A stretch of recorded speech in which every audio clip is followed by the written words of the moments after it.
to scrape over the top of it too much because you'll damage it. Come round here and take this out. That's it. You've got a root there that's complicated it. Yeah, I know.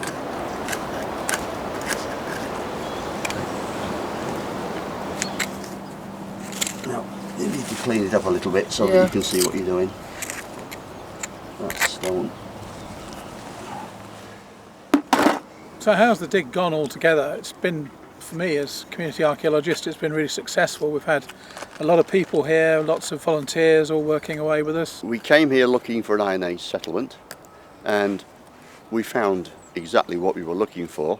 In this case, we've recognised that there's a series of roundhouses and enclosures that are part of the Iron Age. We found the ring ditches of roundhouses, we found linear ditches, enclosure ditches, terminals of those enclosure ditches. There's been a little bit of Samian come out, which must be post-Roman invasion, and a lot of calcite gritted ware, which is sort of very late Iron Age. So you've probably got quite a long span of occupation here.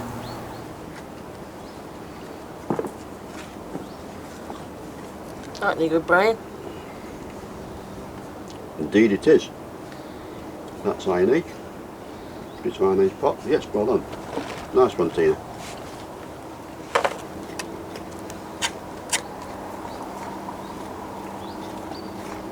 You might be into a vein there. What we have done this morning is to remove the entire fill of the ring ditch, so that we've now got a very nice V-shaped section which we have taken down to the natural soil, and it's now just a question of cleaning up, cutting back to the section so that we can actually draw it and record what is there. Unfortunately, very little has come out of this, about 4 or 5 pieces of pot, but that should be enough to give us some idea of the date.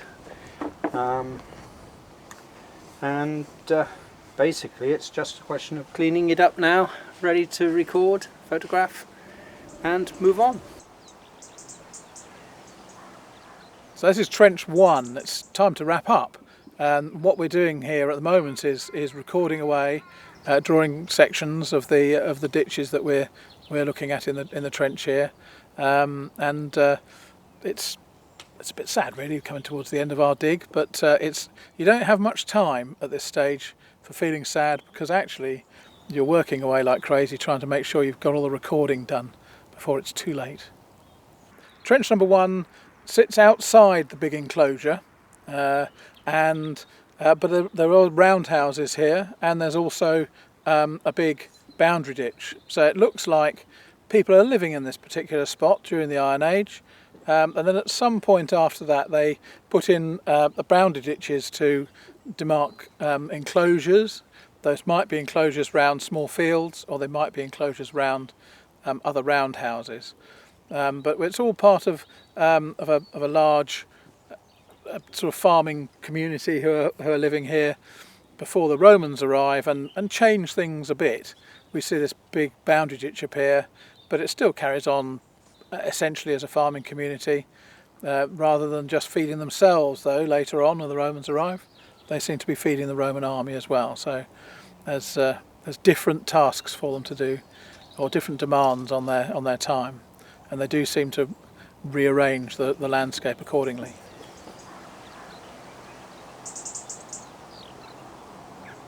Trench 2 is sitting behind me looking a little bit unloved now, to be frank, but that's partly because we opened this up as a reserve trench to if we needed to move on to it, and even just by cleaning it up we were able to see the features that we were looking for and confirm that they existed as we'd seen on the aerial photographs. It's always good to sort of ground truth, I think is one of the words they use, what we've been looking at. So in other places, the big ditches that you can see in the trench behind me, they're unexcavated, but we know they're there, and in fact they turn almost underneath where I'm stood, head off into trench number 4, and that's where the gateway is. And we've excavated the gateway, and so we know that these ditches were constructed, or at least were open during the Roman period, the Romano-British period. So they're the last phase, it seems, of what's going on this site. Here we are at Trench 3 for possibly the last time. We're working away behind me now, trying to make sure everything gets recorded properly, so that we can say that we've completed our job.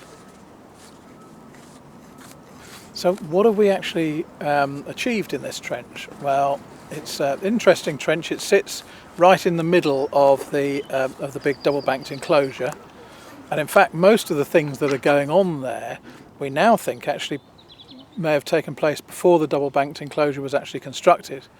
So it's an Iron Age farmstead really, with a whole series of round houses, some of them cutting over the top of each other, so you can see people have been there for many years.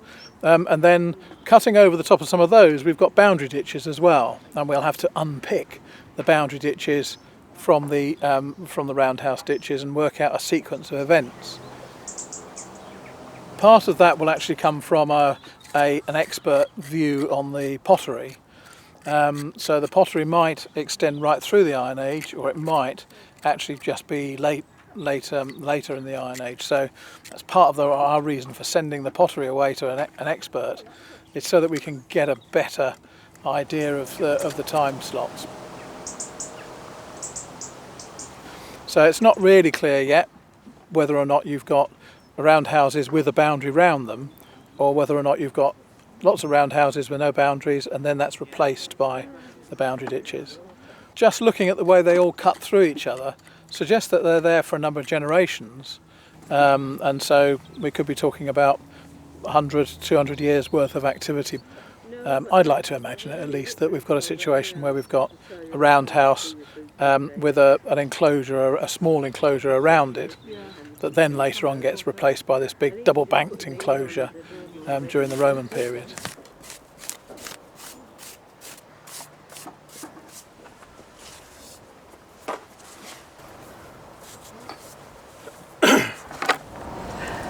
Stand, couple of metres each. Yeah, we knew the same. 3 metres, is it? Yeah. It's just because you're chopping the edge off all the time. Yeah. But... Oh, sand! Yeah, How's it looking for you? yeah, it'll look good. I've got a 3D photo. Yeah. So if that's coming around like that, that means we'll all be off to sand soon. Yes. This is pretty much farewell time for Trench 4. Its main feature is the large double-banked enclosure that comes to a gateway at this point, which is fantastic, and we're just hoeing it down now, making sure that it all looks absolutely perfect so that we can then take a nice photogrammetry shot, so we'll get a nice 3D shot of the whole trench. Makes satisfying crack sometimes, isn't it? No, it's Good for a wet room. And it's going to allow us to record what we've found in there, which is the main thing is the doorway, the gateway in a large double-banked enclosure.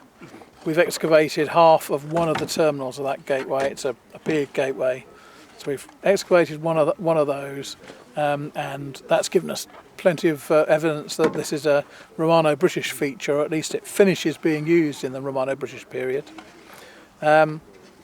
And that's, if you like, the last thing that seems to be going on here. I'm sure people are still living in the odd roundhouse, but that seems to be the story to be told, is that we're in the gateway to the final stage, if you like, the final phase of our little farmstead here.